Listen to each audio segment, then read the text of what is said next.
Bismillahirrahmanirrahim. Alhamdulillahirabbil alamin. Wassalatu wassalamu ala asyrafil anbiya'i wal mursalin sayyidina Muhammadin sahbihi ajma'in. Qala rabbi shrah li sadri wa yassir li amri wahlul 'uqdatam min lisani yafqahu qawli. Subhanaka la ilma lana illa ma 'allamtana innaka antal alimul hakim. Wa la haula wa la quwwata illa billahil aliyyil 'azim.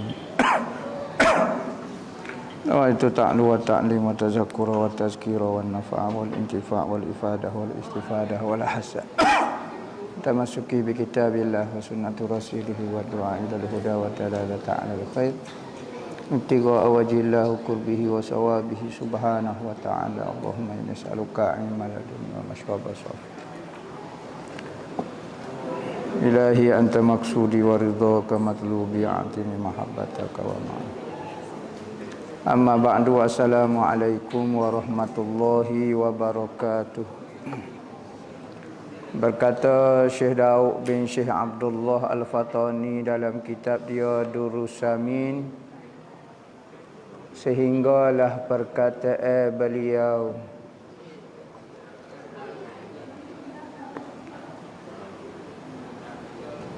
sekat mana dah lama dah berhenti ni. Kat mana? Muka surat 17.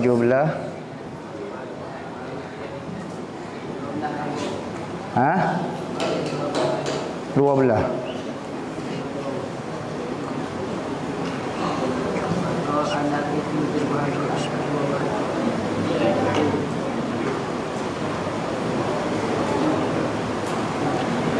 Maka alam itu terbahagi atas dua bahagi. Sekat tu.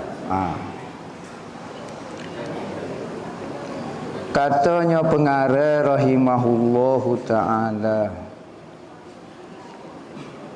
maka alam itu terbahagi atas dua bahagi. Kita kena faham sekarang apakah maksud alam. Alhamdulillahi Rabbil Alamin. Segala puji Tuhan yang menjaga sekalian alam. Apakah maksud alam? Alam-alam itu selain daripada Allah, nama Allah Ta'ala dan sifat Allah Ta'ala, itu alam. Selain daripada zat Allah Ta'ala, selain daripada sifat Allah Ta'ala, selain daripada nama Allah Ta'ala, benda itu alam belaka. Nabi Muhammad alam, masuk dalam kategori alam. Arash alam. Maka apabila sebut alam, benda itu adalah ciptaan. Nah, selain daripada Allah, Allah itu qadim, alam itu benda baru. Kena faham dulu. Berbahasa di dalam ilmu tauhid. Perbahasa di dalam bab lain, cara kecek lagu lain pula. Sebab apa hamba dengar alam maksud muka lain?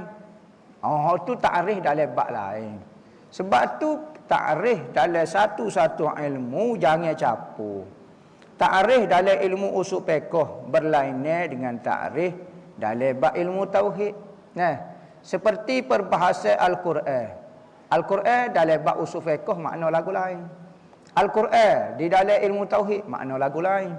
Maka alam di dalam ilmu tauhid adalah benda selain daripada Allah. Kenapa? Apabila benda tu alam, mesti baru.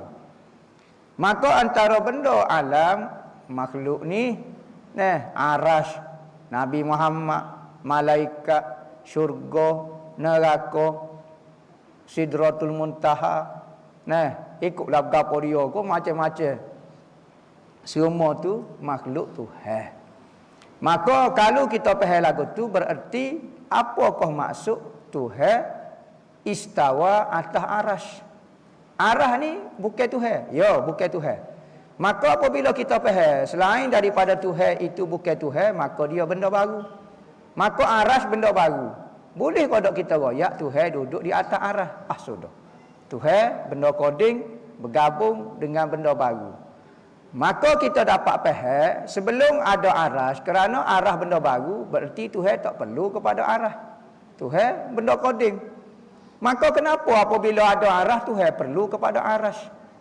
Kenapa dia perlu kepada benda-benda lagu tu? Nah, benda yang tidak layak dengan kebesaran dia sebagai Tuhan. Bahkan menampakkan kepada kelemahan pula kalau Tuhan perlu kepada aras. Maka pun dia kata ada arah ni kodim. Arah kodim pula macam mana? Arah masuk dalam kategori Tuhan. Masuk kategori alam. Patutlah ke mana kodim pula? Berarti alam ini benda kodim. Sudah. Jadi keliru selalu. Sebab itulah ulama-ulama tauhid membahagikan benda kodim tetap dengan kekodiman dia, benda baru tetap dengan benda baru dia. Tidak ada istilah benda kodim perlu kepada benda baru, kerana kodim ini dia wujud sebelum daripada ada benda baru ni. Aras, langit. Kok berat lagi tu duduk atas langit. Atas langit pula. Patut tu perlu kepada benda baru sebelum ada langit. Duduk saja kau duduk di mana? Pelik jadi pening. Jawab apa? Kerana apa? Kerana tidak memahami asas di dalam ilmu tauhid, siapakah Tuhan, siapakah benda baru. Apakah alam, apakah ketuhanan. Maka kita nak kecek alam. Okey, alam ni. Kenapa? Setting yang pertama dalam fikiran kita, lah ni kita nak kecek mengenai makhluk. Makhluk bukan bab Tuhan. Kerana kita nak memahami ketuhanan mesti memahami benda baru dulu, baru kita faham benda qadim. Kaedah dia kita tahu benda tu di atas kerana kita tahu benda tu di bawah. Kenapa kita panggil benda itu di atas? Kerana kita tahu bawah. Kita mengenali kanan kerana kita tahu kiri. Kalau kita tak kenal kiri, kita tak boleh menyatakan benda tu kanan. Maka kenal makhluk, maka kenalah ketuhanan. Berarti ciri-ciri yang ada kalau kita ngaji lepas ni ciri-ciri makhluk. Di Tuhan tak ada sama sekali. Kenapa perlu belajar lagu ni? Kerana takut-takut sifat-sifat yang ada pada makhluk kita letak pada Tuhan. Cakap tak pandai. PhD tak pandai lagi. Sungguh orang royak bukan kata. Ni orang kampung duk buat, netizen duk duduk komen. Benda asasi cakap tak tahu. Dia mengaji pun tak faham. Kenapa ulama dulu bersungguh-sungguh berkecek mengenai makhluk, ciri-ciri makhluk? Kerana apa? Kerana ramai orang mendakwa pandai tapi tak pandai. Khoya saja pandai. Lagu tu. Maka ni kita nak kecek bab makhluk lah ni. Dia kata, maka alam itu terbahagi atas dua bahagi. Ingat ni, asas yang pertama nak kena alam ni. Alam ni dalam beribu-ribu jenis alam. Alam jin, alam manusia, alam malaikat, alam dunia, alam akhirat. Ikutlah alam, keceklah bab alam tumbuhan, alam haiwan, alam hatu, alam gapo dia kau gapo. Dua saja sebenarnya. Benda tu terdiri daripada dua benda saja. Pertama dipanggil jauhar, kedua dipanggil arak. Tu sahaja makhluk ni. Cuma rupa saja yang berbeza, tetapi asasnya dua sahaja. Tu alamnya. Dia terbahagi kepada dua sahaja. Secara kasar dulu sebelum kita bahas jenis dia, spesies dia. Dua saja. Sama ada alat haiwan, ko alat gapo jin, ko hatu, ko cahaya, ko kuning, hijau, sifat, warna, rasa, ko gapo, dua sahaja. Dia kata terbahagi kepada dua bahagi. Hak ni mari daripada Quran, ko mari pada hadis. Dok. Patut dalam mana? Pengkajian manusia. Kajian manusia tak keluar daripada dua ni sahaja alam. Supaya kita kata hukum akal terbahagi kepada tiga: wajib, wujub, istihalah, jawaz. Kita kata wajib, mustahil, harus. Mari mana Quran hadis? Tak. hasil daripada penelitian. Wa fi anfusikum afala tubsirun, kamu tidak perhatikah kepada diri kamu? Perhatilah, carilah hujah dalil-dalil yang menunjukkan keagungan Tuhan, menunjukkan kekodiman Tuhan, ketunggalan ketuhanan milik Allah Subhanahu wa taala. Ada kata ayat tak payah mikir lagu tu. Pas tak mikir tak jadi cerdik.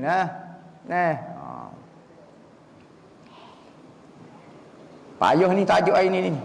Kecek bab makulak sikit. Kecek bab, kalau kita mengaji bab-bab dia lah, bab ilmu otak sikit. Nak suruh geruk. Benda ni sebenarnya sudah wujud di dalam pemikiran kita. Cuma dibangkitkan oleh orang-orang yang bijak. Dia uwi kepada kita, kita pun betul. Okey, benda tu bukan benda luar masuk ke dalam fikiran kita. Tak, benda sudah ada. Cuma diberi huraian baru kita kata ya. Bukan kata terpengaruh dengan perkataan orang. Tak, tetapi benda itu sudah diletak dah di dalam pemikiran kita, cuma tidak ditimbulkan kerana kita tidak ajar berfikir. Sebab tu akal ini perlu diasuh supaya jadi orang bijak. Dia kata alam terbahagi kepada dua. Pertama dipanggil a'yan ataupun jauhar. Itu istilah macam-macam deh. A'yan dipanggil. Keduanya dipanggil a'rad. A'yan maksud dia ain, benda, bertokor. Benda bertokor. Lepas ni dia akan sebut takrif definisi dia apa dia. Kedua a'rad, benda yang tidak bertokor. Dia menumpai pada diri sesuatu. Contohnya berapa dia kamu nak sebut kau ni?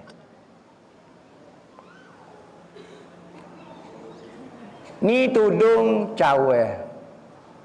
Terdiri daripada hamba ayat dah. Semua makhluk terdiri daripada dua sahaja. Pertama ain, a'yan, kedua a'rab. Belah warna hijau pula. J warna merah. J ni warna merah. Apabila J warna merah ni terdiri daripada dua. Semua makhluk hamba beri contohlah gapo-gapo dia nah. Pertama jam. Jam tu dipanggil ain. Kerana J tak perlu kepada apa-apa, dia wujud dengan diri dia sendiri. Tengok. Dia tak perlu tupai kepada siapa-siapa, dia ni jam. Tetapi di jam ni ada sesuatu. Gapo dia? Sifat. Maka sifat ni dipanggil a'rad. Seperti contoh warna merah yang ada pada j ni. Kita tak boleh cabut warna merah ni. Saya nak cabut warna merah nak letak sebelah j. Tak boleh. Kerana tabiat a'rad tak boleh duduk sendiri, dia kena duduk pada satu ain, pada benda. Merah mesti tumpai pada j. Kerah tupai pada j ni. Persegi tupai pada j ni. Licing tupai. Maka licing semua tu dipanggil a'rad. Jadi semua makhluk terdiri daripada diri dan sifat. Malaikat ada diri, ada sifat. Arah ada diri, ada sifat. Maka sifat ni tabiat dia tak boleh duduk sendiri. Macam licing ni. Tak boleh kita pergi kedai jel, hangpa nak beli jel, tak boleh beli licing. Nak beli jel saja. Sudah. Lepas tu hangpa tak boleh beli petok. Sudah, nak beli lagu mana, lagu mana, nak beli jel saja tak boleh. Maka ain juga perlu kepada sifat nak menzahirkan diri dia. Sifat perlu kepada ain supaya dia wujud. Kita boleh nampak merah apa dia apa semua sebab dia ada tempat untuk dia menumpai. Maka makhluk terdiri daripada dua tu saja. Lenggaklah setinggi mana makhluk atas nu pun mesti ada ain dan ada sifat. Tunduklah ke bawah mana makhluk jin, hatu, raya pun semua ada jin. Semua ada jin. Semua ada ain dan semua ada sifat. Dua tu. Dulu kita wis secara kasar dulu. Dia kata dia tak boleh lorak. Mungkin ngaji pakai live lagu ni gak. Bukan nak jadi tok guru. Kalau dulu ngaji cara tok guru, ngaji slow-slow. Jadi hamba ni ngaji tak tinggi dah ni. Kalau orang dengar live ni kalau duk khoya boleh-boleh makan sekuk tetu dah tak faham dah. Dengar live boleh-boleh makan sekuk, boleh-boleh tengok TV sebelah tetu tak faham sebab benda ni payah sikit Ada bab tu ya payah, ada bab tu mudah. Dia kata Seperti kata Syekh Najmuddin An-Nasafi rahimahullahu ta'ala. Katanya Syekh Najmuddin An-Nasafi rahimahullahu ta'ala kata, wal alamu, bahasa Arab dia, bi jami'i ajzaihi muhdasun iz huwa a'yanun wa a'radun. Nah, lebih kurang lah baris dia. Fal a'yanu ma lahu qiyamu bi zatihi wa huwa imma murakkabun wa huwa jismun aw ghairu murakkabin kal jauharil fardi wa huwa allazi la yatajazza'u. Betul molek baris kitab kecil dah. Orang dulu tulis kitab kecil, nak suruh kecil, nak suruh mudah, nak ajar payah. Wal arad pula ma la yaqumu bi zatihi wa yahdusu fil ajsadi wal jawahiri kal alwani wat tu'umi war rawaihi. Sudah. Bahasa Arab yang kecil gapo dia tak tahu. Sudah. Bermula alam itu. Ni katanya Imam Najmuddin An-Nasafi. Ada satu kitab dipanggil Aqidah An-Nasafiyah. Antara kitab Ahli Sunnah wal Jamaah. Aqidah Nasafi. Bermula alam dengan sekalian sukunya. Bermula alam dan suku yakni juzuknya. Yakni semua alam dan apa isi dalam dianya itu. Sama ada alam itu alam ulwi, alam hak sebelah tinggi. Apa maksud ulwi? Atas pada langit dunia ni semua ulwi berlaku. Ni perbahasa secara ringkas. Ulwi dipanggil. Semua alam ulwi, alam tinggi berlaku. Atau alam sufli, alam bawah daripada ni, alam bawah. Baharu. Semua tu benda baharu berlaku, benda ciptaan berlaku. Ingat, dulu konsep selu-selu nak ngaji bab tauhid ni. Alam atas, alam bawah, semua ciptaan Tuhan berlaku. Dulu, biar faham dulu. Jangan telitah, ada alam bukan ciptaan Tuhan. Arah kau tinggi, setara mana langit ketujuh, kau gapo dia, semua tu ciptaan Tuhan dulu. Yakni, gapo dia maksud baharu tu? Ada dahulunya oleh tiada. Dia sekarang ada, dulu pernah tak ada.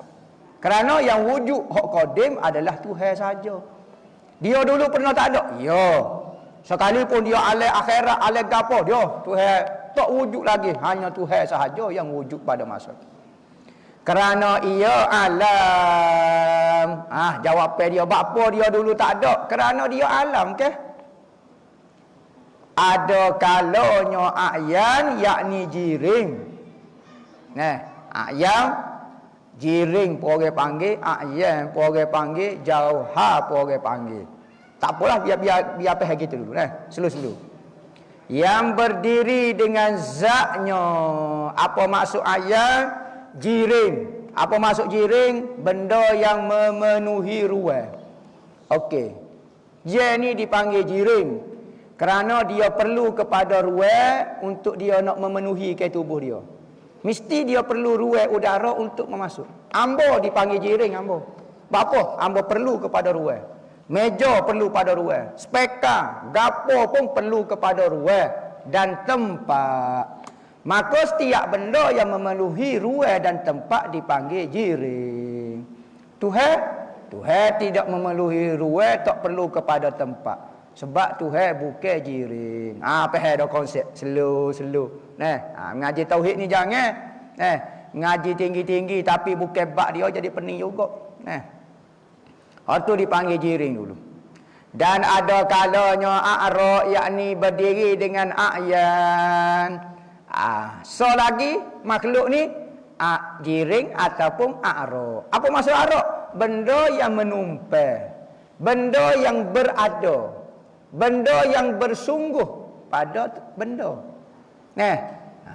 Kita nak bahas dalil lagi takut tak sampai maksud lagi. Kita wihok kasar-kasar dulu Jadi sifatlah mudah kita nak sebut. A'ra ni adalah sifat. Macam segi, macam megah, macam kerah. Tak boleh kita beli.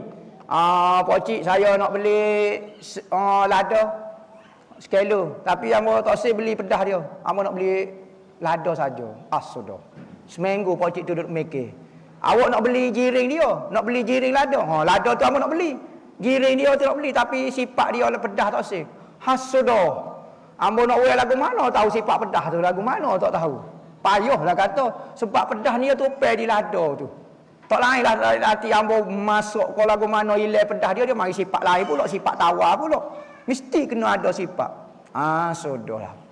Hamba nak beli pitu tu. Lepas tu hamba tak sih beli lubang dia. Sudah, nak beli pitu. Nak beli pitu tu ke? Tapi lubang dalih tu tak sih beli.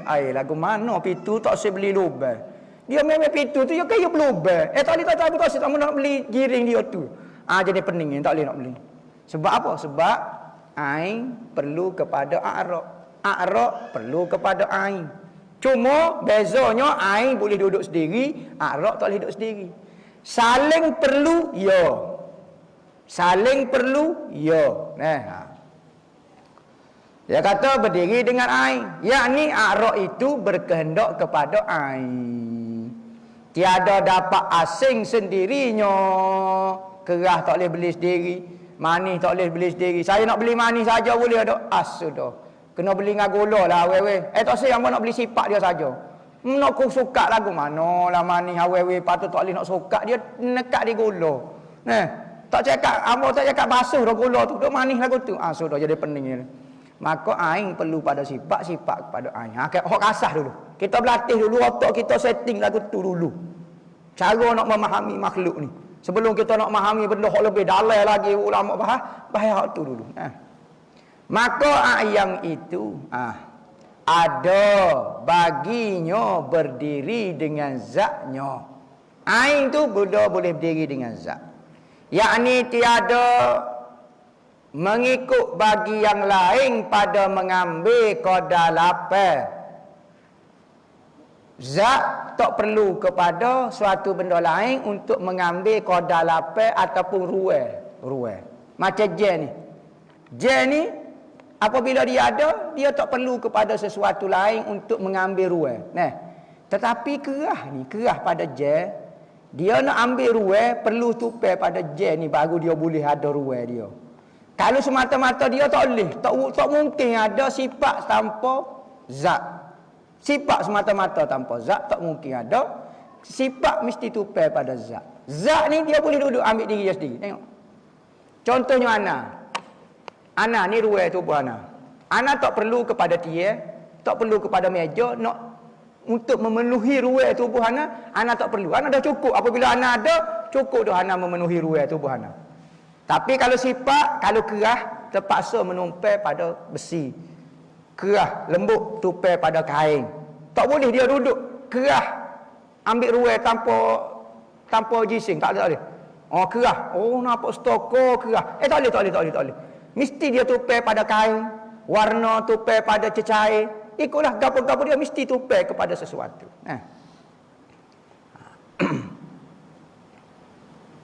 Dan ia a'yan itu ada kalanya tersusung daripada dua jauhar. Kita pecah dulu. Sekarang kita faham ada ain tu gapo dia. Ain ataupun jiring tu gapo dia. Okey, jiring terbahagi kepada dua pula kata. Bagi buat dua pula. Pertama yang tersusung daripada dua jauhar. Apa maksud dua jauhar? Dua unsur. Dua benda yang memenuhi ruang. Seperti ni. Ni maka ia dinamakan jisim. Benda ni dipanggil jisim menurut ilmu tauhid. Kerana apa? Kerana dia terdiri daripada banyak unsur. Jenis ya. So apa? Ambil kiki, terah kiki. Dia akan mengeluarkan beribu-ribu debu. Berarti jen ni nampak tapi terdiri daripada beberapa ribu juta jiring untuk membentuk satu jen ni. Maka jiring yang terdiri daripada beberapa juzuk lagu ni dipanggil jisim. Tu takrif dia supaya kita tak tukar. Atau tiada tersusun ataupun jisim memenuhi ruang tapi dia tak tersusung daripada maka hak tu contoh dipanggil debu. Sebutir debu. Hak tak boleh belah, hak terlalu kecil. Tak boleh belah, memang tak boleh nak andai. Bukan mata tupu kau apa dah memang tak boleh nak kecil sangat. Maka dia dipanggil jauha fardi. Jauha pirik orang panggil, jauha parik orang panggil. Jauha pirik satu unsur debu ke tebal. Sekalipun dia kecil tapi dia masih lagi memerlukan ruah. Itu dipanggil jauha pirik. Kalau debu tu kapuh jadi dua, maka hak tu dipanggil jising dah lah. Kebanyakan kita nampak depan ni jising lah. Kalau jauh pirik halus sangat payah nak jumpa. Dan iaitu suku yang tiada menerima suku-suku ke. Tu maksud jauh pirik.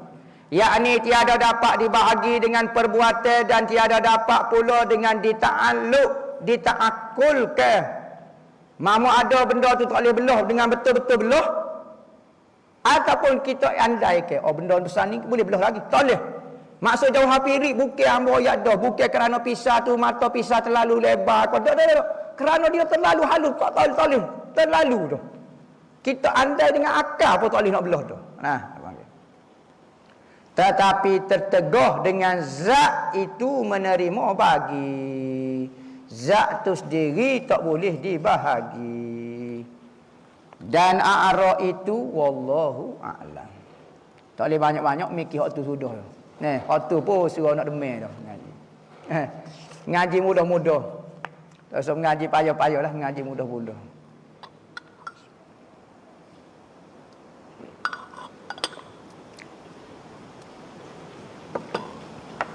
Ustaz jika berhutang dengan bank, belum habis bayar dah meninggal, di akhirat siapa yang akan menuntut? Terima kasih Ustaz comel lote. Berat. Masalah berhutang dengan bank, bayar dengan bank. Kau tak ada orang mari tutup kau. Bank duk atas surat tu yolo tu. Kita berhutang pitih orang tu. Siapa dia mari tutup bank? Patu bank akhirat tak ada dah. Kau ada manusia lah. Siapa dia pemilik bank tu? Siapa dia pemilik pitih tu? Keedah dia pitih tu bukan mari daripada planet Pluto. Tentulah kita ambil pitih orang. Lo ni masalah tak ada siapa dia menuntut, siapa dia nak tuntut pitih orang ke? Sama ada dia ambil secara sikit-sikit. Cara bank operasi lagu tu dia ambil pitih-pitih, sikit. Semua tu kita menuntut hutang dengan belaka tu. Maka kena bayar Jangan ajar berhutang, hidup berhutang tak berkat. Nabi kata berhutang ni malah tidak lena, sia menjadi hino. Sia orang duk mari minta hutang depan rumah orang, Allah malunya lah. Malas nak tidur tak boleh duk mikir esok nak bayar hutang lagu mana lah. Jangan ajar hidup berhutang. Susah setara mana hidup dengan qadar hidup kita. Tak kaya orang dengan berhutang. Bismillah, soalan apa yang patut kita buat bila kita kahwin tak mampu dari segi batin? Minta nasihat Tuan Guru. Untuk saya jadi sabar sebab saya manusia biasa, kadang-kadang ada rasa down. Masa nak kahwin dulu dia kata umur 70 tapi sebenarnya 80 Allahu akbar. Bila dah kahwin baru tahu sebenarnya suami 84 dah. Allahu akbar. Saya 44 2018 kahwin. So sampai sekarang banyak dah masa 5 tahun. Jugalah saya kena lawan nafsu jarak antara 40 tahun. Tak ada apa. Tak boleh nak royak lagu mana. Demo minat kereta rare kali. Orang lain duk minat kereta sport, demo duk minat kereta zaman dulu Kereta kuro, kereta gapo. Naik kereta kuro, ejen duk alik belakang gitu nak royak guano, tak tahulah. Jadi payah kita, kena berubahlah. Royak kepada suami tu kena berubah. Kerana nafkah batin tu wajib. Kerana antara asal, tujuan asal dalam berkahwin adalah nak melampiaskan nafsu kepada benda yang halal. Kita nak buang air, tak boleh kita kupur dari tubuh, dia jadi masalah. Air tu kena buang. Maka air tu iso cara buang saja dengan cara berkahwin. Pas lagu mana? Kena usaha. Guano-guano biar buang juga nafsu. Wi dah makan gapo dia cicel lah, tokak ali kau tokak kayu kau bahal lah gapo dia. Bui lah hok pelik-pelik Amerika kau gapo dia rasa saja cukup. Tu. Kalau tidak, kalau tak mampu harus bagi isteri meminta fasah. Kerana tidak ada tujuan sebenar di dalam perkahwinan, bererti suami itu tak mampu. Tak dosa, ya tak dosa dia sebab dia tak mampu. Cuma pihak suami isteri harus meminta fasakh. Gitu. Silap nak kata warna dah. Silap kerok. Nak kata warna. Ustaz bila mayat selesai di tanah, hok mana paling baik? Baca talqin kat mayat ke atau bagi nasihat tentang kematian kat orang hadir? Semua itu sunnah Nabi berlaku. Baca talqin pun sunat, nasihat kepada orang hok hadir pun sunat. Buat dua-dua. Jangan buat style Wahabi. Talqin marah. Gosok kali pok dia pula ceramah, tanya pok dia mati. Orang kata apa duk ceramah pula, talqin tak boleh. Dia pun buat mari hadis. Hadis talqin punya. Ya dah, dia tahu dah cuma tak saya beritahu kepada orang. Manusia dah. Dia tak suka, dia buatlah hujah apa nama rimah gajah bewak serati pun. Lagu tu lah. Akhir sekali hujah makan diri dia sendiri. Dalam mazhab kita, talqin sunat, beri mauizah, beri nasihat kepada orang pun sunat juga. Dua-dua sunat.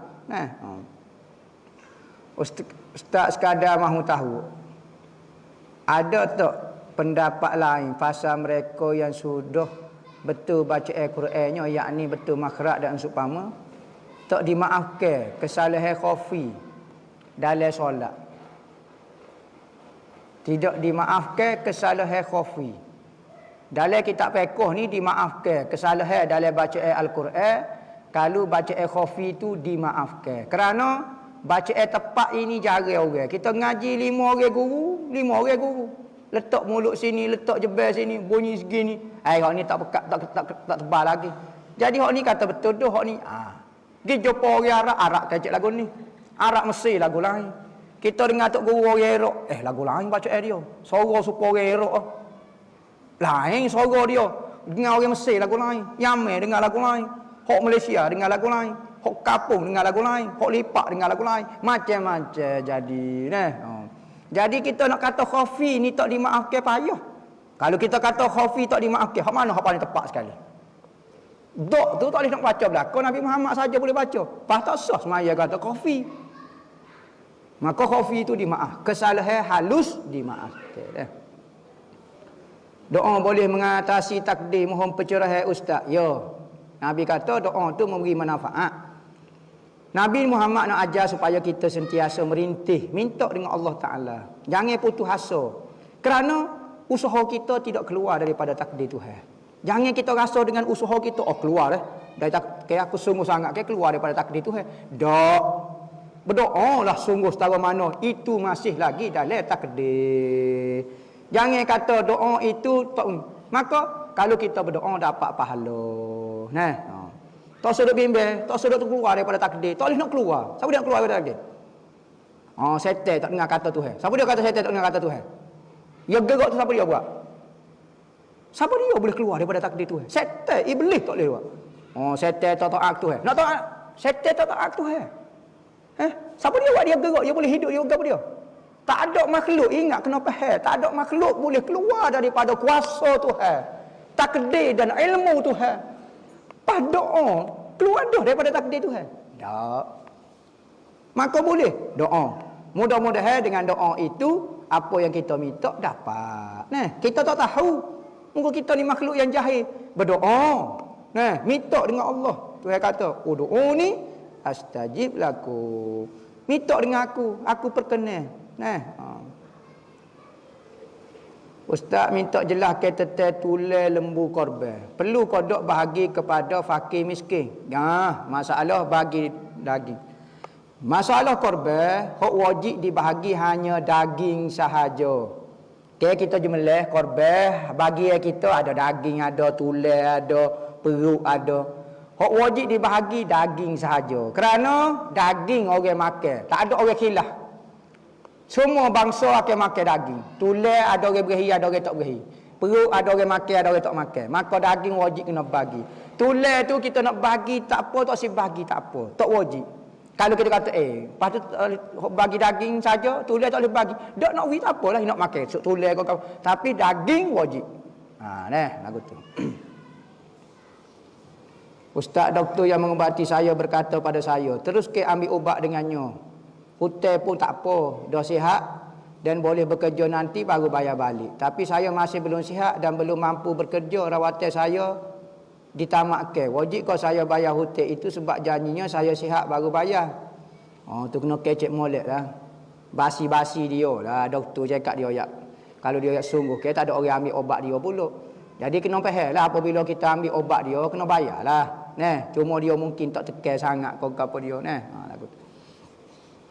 Ustaz, boleh kodok kita melihat anak yang meninggal dalam perut yang belum cukup sifat di akhirat nanti? Oh, meninggal di akhirat. Di akhirat boleh. Orang yang meninggal, orang-orang mukmin, anak-anak orang Islam hok mati, kita boleh tengok di akhirat Kita ngaji dah malam kita ungku dulu jeng kelebihan anak mati, anak kecil mati. Dia akan tunggu ibu bapa dia. Tunggu lagu mana? Tak nampak tu Nampak lah tu Nyok cakap dah. Tunggu. Tunggu duk mana? Tunggu yang tiada. Tunggu yang tiada ni seorang yang boleh kecek lagu tu nya. Tak ada pernah orang kecek lagi. Ada yang tiada. Ada yang tiada. Panggil tiada. Tidak ada. Direngkahkan tiada. Tak boleh nak sebut kata tak ada tempat, tak boleh. Ada yang tiada. Jadi pening. Jadi adalah boleh tengok Suami isteri kerja, anak dengan bini sakit. Wajib suami hok jung bayar kos perubatan. Lepas bayar boleh bil. Bini ambil bil, pergi keling dengan company dia. Company suami tak boleh keling bil perubatan. Pertanyaan saya, Ustaz, duit yang dikelingkan oleh isteri itu boleh ke isteri atau boleh ke suami? Dah syarikat isteri, maka keling tu keling isteri lah. Bila masuk suami dia itu pulaknya. Sebab ni asal dalam bab rumah tangga, perubatan adalah tanggungjawab isteri itu sendiri. Perubatan tanggungjawab isteri itu sendiri. Asalnya. Berarti kalau dia demam, dia kena pergi beli obat diri pitih dia. Lagu tu. Kecuali sakit tu disebabkan oleh suami. Dipanggil buat orang. Bapa bini kita perut 9 bulan bucik. Bapa kita je buat. Tu sakit sebab kita. Maka kita kena tanggung risiko sakit dia. Mana kalau sakit demam dia sendiri, dia kena kanser dia, awak punya pukulan. Itu sebenarnya hukum hakam. Tetapi ulama-ulama fiqh mutaakhirin dalam fiqh, tutup fiqh dalam mazhab Syafi'i berdebat dalam bab ni. Ada kata dak tanggungjawab suami. Tetapi asal hukumnya isteri dia. Lagu tu. Apakah status anak zina dalam pembahagian faraid? Anak zina siapa dia? Nisbah suami ke, nisbah hak jatah ke, nisbah hak tina? Hak tina tak ada istilah anak zina. Anak dia tak boleh nafi. Tu dia pada dia. Ni anak zina. Anak demo lah. Tapi nisbah pada suami tu bukan anak dia. Maka faraid ke, ais maya semua bukan itu. Tak boleh dia. Tapi kalau mak, kalau apa dah? Kalau mak dia ada harta, mati, tu anak dia. Bukan anak saya. Sudah. Tak boleh lah, tak boleh nafi. Lagu tu. Ustaz nak bertanya, boleh ke atau tak sebelum tidur kita buka bacaan alun Al-Quran bagi mengatasi masalah suka tidur? Ikutlah. Ya, masalah suara ni kadang-kadang ada orang guna muzik, kadang-kadang orang guna terapi air, kadang-kadang tengok akuarium, kadang-kadang tengok cerita hantu, cepat tidur sikit kejam mata, takut ketak kakak, pakai tidur dengan begitu, peluh dengan begitu. Jadi macam-macam ada orang dengar Quran. Tetapi dengan Quran insya-Allah ada berkat. Kerana bacaan Al-Quran. Bacaan Al-Quran itu boleh pahala ke tak? Tak. Sebab bukan manusia yang baca, radio yang baca. Hak boleh pahala jika manusia baca. Lepas tu bunyi. Bunyi boleh pahala dengar. Tak boleh pahala baca. Apa maksud perasaan mari dalam hati kadang-kadang kita rasa kita perempuan? Sudah. Kadang-kadang rasa kita lelaki. Kadang-kadang kalau rasa tak tahu. Sudah. Saya rasa saya ni siapa tu? Terima kasih. Demo sendiri tak tahu, hamba lagi-lagi tak tahu demo tu siapa. Takut makhluk asing tahu tulis soalan ni atas ni. Dia munggu alat pun dia tak ada. Dia tak tahu dia jatuh ke tina. Munggu manusia dinilai lelaki dan perempuan dia ada ciri-ciri dia. Kalau makhluk asing soalan ni nak jawab lagu mana? Saya alien. Apa? Alien. Tengok cek-cek gambar dia alien dia. Maka tak ada jatuh, tak ada tina. Nak kata lagu mana spesies? Radio ku atas, radio kita tak ada jatuh tino. Jadi ambo pun tak tahu mari jatuh, mari tino, mari gapo ni hatu ni. Hatu dewa muda gapo dia tak tahulah. Perasaan ni kita tak sudut napi nah. Kalau kita jatuh lah. Jangan dia buat benda halusinasi gapo dia. Saya nampak ya lelaki, tetapi di dalam jiwa saya adalah perempuan sebenarnya. Tetapi tersilap masuk dalam tubuh lelaki. Gila dah kau ni. Nampak, pada ambil kayu 2 pak katuk atas kepala. Nampak, tak tahulah halusinasi dari orang itu. Tak boleh. Kena tolak perasaan lagu tu. Memang ada manusia tu hewi perasaan dia tak tetap. Tetapi kena belajar. Cari, dia panggil identiti kita. Sebab tu budak, ketika mula dia nak cari identiti. Bila? Ketika dia naik umur belasan. Umur belasan ni manusia baru nak cari identiti. Masa tu dia nak jadi tok guru, nak jadi orang alim, nak jadi artis. Dia nak tengah cari. Pada masa tu kekal ke? Kalau dia jatuh, ajar dia. Gapo dia hok perlu. Gocoh, kau selak, kau gapo bertikai, kau bertetok, kau belajar ilmu kebal, kau belajar tapo dalam gua, kau tohuk daripada kapal terbang, kau biar nampak gagah. Kalau hok tino, ajar duduk dapur, ajar masuk, ajar pakai kurung, ajar malu, ajar gapo. Biar dia kuat dia punya identiti. Lah ni, tak cara. Biar budak sendiri pilih. Mula jadi keliru. Sebab apa? Dia buka internet, bukan kata lelaki dengan perempuan saja. Ada orang lain tengok. Lah ni. Maka dia jadi terpengaruh. Gosok kali tak tahu. Lagu tu. Ustaz, kalau contohlah berjumpa ikhlas sedekah. Saya ambil gambar. Pas sipai dengan niat ingin bersedekah. Tetapi terlupa. Adakah pahala sedekah tu dapat? Terlupa pun dapat juga. Teliko juga. InsyaAllah dapat pahala ingin buat pahala kebajikan. Pahala buat kebajikan tak boleh lagi. Dapat pahala niat nak buat kebaikan. Nabi kata siapa dia bercita-cita nak buat kebaikan. Pukul gambar, sipai dulu. InsyaAllah lepas ni aku nak. Tak ingat. InsyaAllah boleh pahala ingin buat. Dipanggil keinginan. Pahala buat tak boleh lagi. Ustaz nak tanya, ada ustaz lain kata sambut awal Muharram itu bukan daripada Nabi. Contohnya baca doa awal tahun. Bukan daripada Nabi. Apa tu? Awal tahun, buka pejabat, masuk universiti. Bukan daripada Nabi belakang. PhD, master. Banyak benar hot tak daripada Nabi. Tapi dia mau duk buat juga. Lepas tu dia mau duk lari orang. Naik kereta sedih. Tidur duk mikir piti. Gaji. Kalau tak ada gaji tak boleh ngaji sungguh kerana nak dapat pakat. Ada zaman Nabi tak? Dulu sebelum nak kecek, nak widali, nak wigapo dia. Dah kata contohnya baca awal tahun tak ada daripada Nabi belakang. Tak boleh buat. Nipu demo duk buat juga. Hak demo selera, hak nafsu, hak kait dengan piti, hak saik dengan nafsu demo kata boleh pula. Tapi hak ni tak boleh pula kata. Berdoa tak boleh awal tahun. Berat kata. Bapa awak tak doa, tak boleh lah ni awal tahun. Nabi Muhammad tak buat, jangan berdoa. Awal tahun jangan. Dia kena lepas 2-3 hari baru boleh berdoa. Amu dia mau nyanyi, sia sakit, dia kadang mau mati dalam kapi. Jangan doa. Biar gitu ya. Jangan doa. Awak nak ada pocik tu minta anak dia nak masuk SPM lagi. Jangan doa. Ni awal tahun tak boleh. Awal tahun. Gila apa? Tak boleh berdoa dengan Tuhan. Tuhan kata, "Ud'uni astajib lakum." Doa kepada aku minta. Nabi ada ayat pada awal tahun pukul 5, pukul 8, pukul 3 malam. Ikut kita hubungan kita dengan Tuhan. Bahkan Tuhan marah kalau kita tak berdoa dengan dia. Maka antara nikmat bagi seorang mukmin adalah dapat tahun baru. Nabi Muhammad setiap dapat benda baru, pakaian baru, baju baru, orang hadiah, dia akan berdoa. Tanda terima kasih Tuhan beri rezeki. Ya Allah ya Tuhanku, mudah-mudahan berilah kebaikan baju ni pada aku. Tahun baru, Tuhan beri kita. Tak sih kau doa, ya Allah ya Tuhanku, memberi peluang lagi aku hidup pada tahun ni, biar aku jadi orang juru, biar tak ditulis kejahatan pada tahun ni.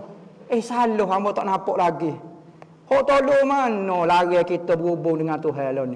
Ni agenda Yahudi tahap mana kata. Yahudi tak berani kecek lagu ni. Siapa dia berani menghalang seorang hamba nak berhubung dengan Allah Ta'ala. Pukul 3 malam. Nak setubuh Nabi Allah Ta'ala, Nabi ajar lagi. Nak berdoa. Tak boleh doa awal tahun. Berat kata demo ni kalau nak nipu ke. Sama-sama demo sudah lah ni. Boleh nipu masyarakat tutup lah. Akaun demo buat sorang lah, main haji lah lebih baik. Banyak lagi dalil bak doa awal Muharram ni ulama karet dah macam-macam cerita, macam-macam hujah dah. Kita bukan reka, kita ikut ulama. Orang hok alim, orang hok pandai baca Quran, tahu maksud dia. Hok-hok ni bijak saja. Koya ya pandanya. Biarlah dia mau pelajar pintar pun, pintar tak menunjukkan benar. Berapa banyak orang pintar sekarang tapi buat supaya orang masuk hati meracau saja. Buat jadi masalah kepada orang. Pintar tak. Tuhan nak kebenaran. Sekalipun orang tu nampak tak berapa sidik tapi dia berada dalam kebenaran. Sekalipun nampak dia bijak, nampak macam kecek istilah macam-macam habis petik, tapi dalam kejahatan, dalam kesesatan. Kita nak kebenaran ke ataupun kepintaran? Mengajak manusia kepada kebenaran, kepada Allah ke kepada apa? Mengajak kepada Quran dan hadis. Ajak kepada Allah. Ajak kepada Nabi Muhammad. Quran itu menyampaikan kita kepada Allah, menyampaikan kita kepada Nabi. Kalau baca Quran dan hadis hanya sekadar tulisan sahaja, tak sampai ke mana-mana. Ulama dulu bukan membaca Quran dan hadis. Dia baca supaya sampai ia kepada tujuan dia, Allah dan Nabi Muhammad. Imam rebah ketika semaya. Allahu Akbar. Pelik-pelik. Makmum perlu ganti imam untuk teruskan solat atau perlu berhenti dari solat untuk tolong tu imam. Mana yang lebih afdal dilakukan? Pas nak tolong lagu mana tu imam sembah situ. Cakap nak kuih kaki. Kuih kaki tu imam duk gelepar lagu tu duk. Fikirlah dengan otak kita. Ambil seorang dua pegang tu imam, ambil teruk dalam kolah. Mari seorang duk depan. Gitu benda dia panggil benda nak kata lagu teknikal, benda teknikal nah. Hok mana afdal cakap nak lagu mana? Kalau tu imam duk sembah lagu tu. Kena tu imam hok besar pula. Mihrab besar tu, pop tu imam duk rebah gitu. Penuh dalam mihrab tu imam seorang penuh. Nak buat mana? Nak semaya lagu mana? Nak gitu boleh. Kena panggil 2 3 4 orang punggah teruklah mana-mana. Apa kita kecek pula tu imam lagu tu. Kena buat lagu tu lah. Hak tu cara praktikalnya. Hukum dia memang lagu tu lah kena ikut uruf dan keadaan. Tadi saya sempat sebatas maya lah. Batas maya nak apa? Bismillahirrahmanirrahim. Alhamdulillahirabbil alamin. Arrahmanirrahim. Pokok itu dok tak batal dah semaya kita. Tentu batal dah. Memang kena batal lah hok mana seorang je nah. Jadi bila-bila kena cari hok gagah-gagah belakang tu imam tu mudah nak teruk tu imam kau gapo dia nah. Wallahu a'lam. Al-Fatihah.